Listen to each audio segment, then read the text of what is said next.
In this video, I'll show you how to reverse a video in Camtasia.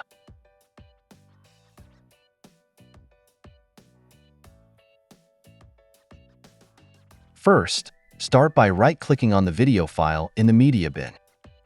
From the menu, select the Reverse Video option. The process may take a little time to complete, so be patient. Once it's done, simply drag the reversed video from the media bin onto the timeline to preview the result.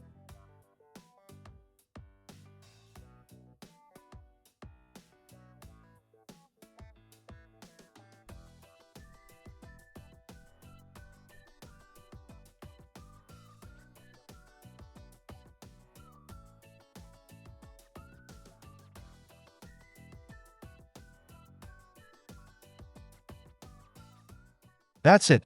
Thanks for watching. Don't forget to like and subscribe, and see you in next videos.